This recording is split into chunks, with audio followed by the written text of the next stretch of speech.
السلام علیکم. د روغتیا په هیله مو 2 دقیقې خبر ته ښه راغلاست.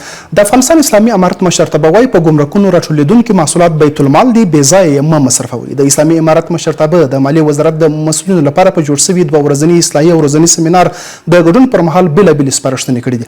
د افغانستان اسلامي امارت مشرتابه د شریعت پر پلي کولو او د علماو مشورو ته پر غوږ ټینګار کړی دی. نوموړي د مالیې وزارت مسؤلینو ته په خطاب کې ویلي د بیت المال پر مسایلو ځانونه پوه کوئ او عملي کوئ. د واخان ستره پروژه د لومړي فاز 80 او دویم فاز 4 سلنه چارې بشپړې شوې. د ریاست الوزرا اقتصادي معاونیت د معلوماتو له مخې د دې پروژې د لومړي فاز چارې چې د بدخشان ولایت له بروغیل څخه تر بزای ګمبت پورې د 1 کیلومتر په اوږدوالي او 1.43 میلیون افغانیو په لګښت پلي کېږي. د روان کال تر پایه به بشپړې سي او تر دې مهاله 80 سلنه کارونه ترسره شوي دي. جوزجان کې 90,000 کورنیو ته د برېښنا لیږد پروژې چارې پیل شوې. د اوبو او انرژي وزیر ملا محمد یونس اخونزاده په شتون کې د جوزجان ولایت په خوشي تپې او د رضاب ولسوالیو کې د برېښنا د لیږد پروژې چارې پیل شوې دي.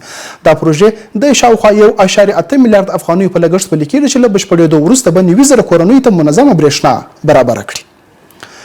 د امنیتي او تصفیوي چارو مرکزي کمیسیون په غونډه کې د هیواد پر امنیتي او دفاعي وضعیت بحث شوی. د اسلامي امارت دفاع وزیر مولوي محمد یعقوب مجاهد په مشرۍ د امنیتي او تصفیوي چارو مرکزي کمیسیون په غونډه کې د بیلابېلو ولایتونو راپورونه ارزول شوي او په تړاو یې لازمي پریکړې شوي دي.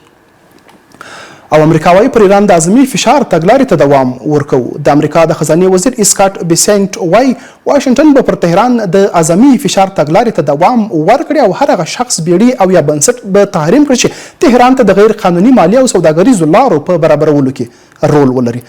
دا 2 دقیقې خبر تر بیا د لا پامان.